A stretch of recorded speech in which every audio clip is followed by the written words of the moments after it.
বিয়ের আগে প্রেম জমে, বিয়ের পর প্রেম কমে, এটি নিয়ে বিতর্ক হতেই পারে না। এটি তো দিনের আলোর মতো সত্যি। কারণ প্রেম হয় প্রেমিকার সাথে, বউয়ের সাথে হয় সংসার। প্রেমিকাকে আদর করে বউ বলে ডাকা যায়, তাকে লোকের কাছে বউ বলে পরিচয় করিয়ে দেওয়া যায়। কিন্তু কখনো বউকে কি শুধুমাত্র প্রেমিকা বলে লোকের কাছে পরিচয় করে দেওয়া সম্ভব? সাহস আছে আপনাদের?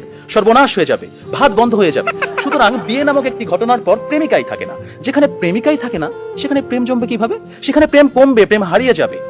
আবার প্রেমিকের দেয়া 2 পয়সার আলতা, কাঁচের চুড়ি কিংবা সস্তায় কেনা শাড়ি, এগুলো প্রেমের সময় প্রেমিকার কাছে থাকে আদরের, থাকে ভালোবাসার, থাকে যত্নের। কিন্তু বিয়ের পর বউয়ের কাছে এগুলো হয়ে যায় চোখের বিষ। একজন সত্যিকারের প্রেমিকের প্রেমের উপন্যাসে বিয়েই কখনো শেষ পৃষ্ঠা হয় না। কারণ তারা জানে কোনো কোনো প্রেম না পাওয়াতেই পূর্ণতা খুঁজে পায়।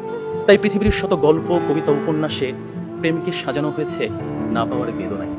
আর এজন্যই প্রেমটা আসলে বিয়ের আগেই, অর্থাৎ না পাওয়াতেই জমে। তাই অবশেষে আমি বলতে চাই, আমি যদি তোমাকে পাই তাহলে বিয়ের পর আমি হয়ে যাব দায়িত্বশীল পুরুষ।